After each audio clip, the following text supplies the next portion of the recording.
Going on YouTube, I thought it'd be a pretty cool idea today to show you guys and gals a few different tools you can use, physical tools, for a meditative practice.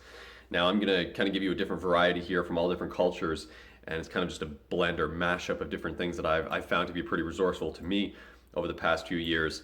And maybe you might want to check some of these out yourself. I'll put some links in the description below to more information on these various tools, where you might want to go pick them up, and I'll actually put some links to some guides or just video and content of people talking more in depth on each of these tools in particular, because for me to do that, it's gonna, this video would run extremely long. So this is kind of like a general overview of some pretty different, cool different tools you can get from different cultures. And yeah, let's get right into it. I hope you enjoy this video. I hope it's helpful to you. If you find it resourceful, hit that like button or hit the share and send it across to some friends. The first thing I'd like to get into is stones and crystals. This is actually a crystal quartz 12-point Merkaba star, and I actually dropped it a little while back, so it's kind of chipped off at a couple ends, but this is just one example. I'll show you a few different ones here. There's another one. It's got the crystal quartz in the middle, and then it has like the various stones going around the outside. Each of these are to represent, each stone represents a part of the chakral system. And I've actually mentioned chakras in another video, so I'll link that in the description below. And I talked about incense in that video as well. And here is another stone. Again, a crystal quartz on top. Then we have some gold flakes in there and some, I can't remember what the actual black stone is that they chopped up and, or I guess finally sliced up and put in there. But here's another example of another stone. So the purpose of the stones, and a lot of people get a little bit too carried away with their explanations, but generally you just kind of want to use them in a practice by sitting still, just doing typical breath work, typical no thought type of meditative practice, and you want to hold the stones, and you can try to feel out for a certain energy or a vibration coming off of them. That's where stuff gets a little weird for a lot of people, because it's a little bit lofty, a little bit woo-woo. But generally what I like to do with them is, for instance, I'll take the Merkaba stone, and I like to think of a human being as a Merkaba. So each human being is like a 12-point star energy, and they are projecting or extending out in all directions, just like the Merkaba. So when I do some sort of meditative practice with this, I would typically just sit still with the Merkaba, consider the Merkaba, move my thought into it, and then I would also try to consider myself to be, in essence, much like the Merkaba here in an energetic form. So this being basically my pure essence that animates me. So that's sort of the process I would consider for using something like this. I haven't really done it too much. Typically what I like to do with these is just sleep with them. I sleep with the stones by my bedside, or also work with them.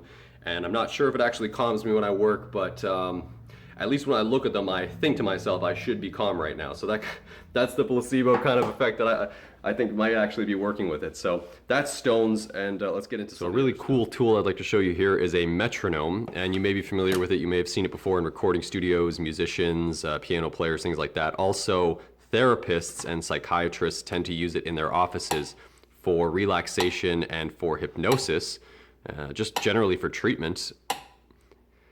So what's really neat about this is you can actually set the frequency of it, and it's very similar to binaural beats, and you can make this, right now I actually have it set to a theta frequency, which is great for relaxation, great for meditation. A lot of times people will recommend setting a metronome to certain resonating frequencies, like the Earth's resonating frequency, and I'll put some more information in the description below to some resources and links that you can access if you're interested in purchasing a metronome, and you can actually try some metronome meditations. So check out the links in the description below if you're interested. So we're going to get into some mala beads here, and I'll show you a few different examples. This is lapis lazuli, which is considered like a royal stone. So a lot of ancient royalty in Egypt and things like that, they would have really preferred this. And in large part, they would have actually coated their armor in this particular stone. It's really nice. A lotus seed mala bead, which is traditional Buddhist mala beads. They're actually really nice as well, and they have some texture to them. And then if we go over here, we have another example, which I believe this is actually from rosewood. So again, very traditional.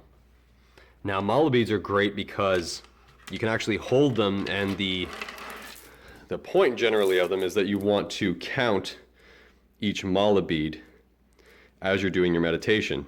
So you can go through it, and you would typically be reciting some sort of mantra, and you can just flip through them as you go. So mala beads typically are going to be either 108 stones, or in some cases they'll be more than that. They'll be double, it'll be like 216.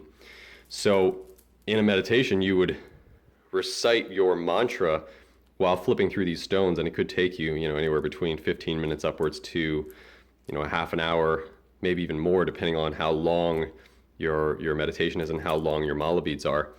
But these are pretty popular all over the world and pretty common, so you may have seen them in the past.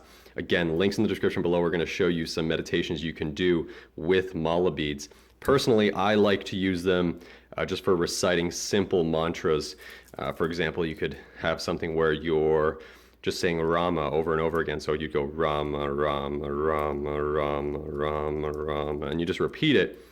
And you can do that, 108 times, or you could do it more than that, obviously. But it's a great way to bring your mind to one-pointedness and focus and sort of get rid of all the other distractions that are floating around. So really great tool. The ones with the textures are nice because you can actually feel, these little bumps and grooves versus the ones that are kind of smooth and solid like that. So mala beads. Next we are going to get into incense sticks, which I have mentioned before, and I'll keep this really short. Check out my link in the description below to my incense video where I elaborate on incense sticks. And in the background here, you actually see some photos. So these are another tool that you can use, just having some visual references to focus on during your meditation. And I actually like to use this hourglass because it's a half an hour, and it roughly will give me an analog version of the time. So I'm not sitting and staring at something digital, but it'll allow me to time my meditation without having my phone nearby or anything like that. It's also really good because you can actually stare at it and literally just watch the sand fall, and that will help bring the mind to one-pointedness as well. So it's a great practice just in using. Now here we're getting into some other tools that actually are very popular with shamans and cultures that have shamanism. So here we have a rain stick, which is really nice, and then we actually have a drum here, which is really popular, and I've mentioned it a lot in previous videos, and I've discussed shamanic drumming. But basically, I'll put some videos in the description below, some links, so you can actually get access to some shamanic drumming videos. It's a pretty resourceful tool, and it allows you to really focus on the sound and also focus on the no sound sort of trailing echo of the drum.